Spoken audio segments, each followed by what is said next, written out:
அனைவருக்கும் வணக்கங்க. இது பாருங்கள், அடினியம் அப்படின்ற டெசர்ட் ரோஸுங்க. இப்போ இதில் பல கலர் இருக்குங்க. இப்போ இது பார்த்திங்கன்னா ஒரு கலர் தான், ஆனால் இதை உருவாக்குறாங்க.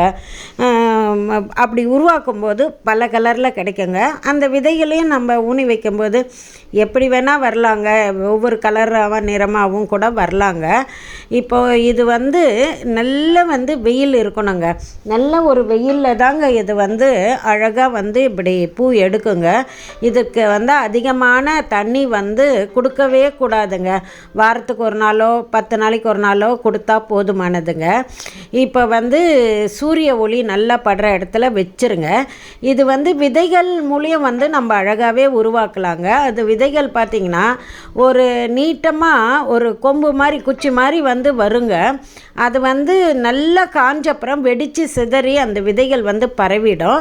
இப்போ நல்லா அது காஞ்சதுக்கப்புறமா ஏதாவது ஒரு நூல்லையோ கயிறோ கொண்டு அதை நம்ம நல்லா கட்டி வச்சிட்டாலே போதுங்க, வெடிக்காதுங்க. அதுக்கப்புறம் நம்ம பறிச்சுட்டு அதில் இருக்கிற விதைகள் நெல்மணி மாதிரி இருக்குங்க.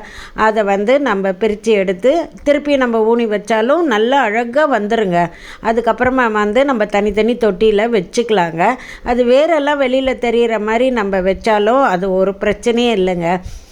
இது மாதிரி எங்கள் வீட்டில் ஒரு 35 கலர் கிட்ட இருக்குதுங்க.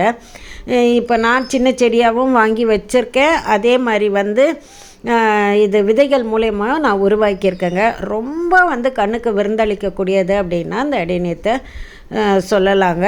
பராமரிப்பு இல்லாமல் வளரக்கூடியது அப்படின்னு சொல்லலாங்க.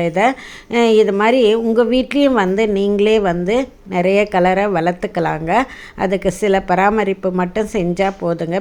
பெரிய அளவில் பராமரிப்பு தேவைப்படாதுங்க. நல்ல மண், மாட்டு எரு, மண்புழு கலவையில் இதை வச்சு விடுங்க. நல்லபடி வளர்ந்து அழகை கொடுக்குங்க. நன்றிங்க.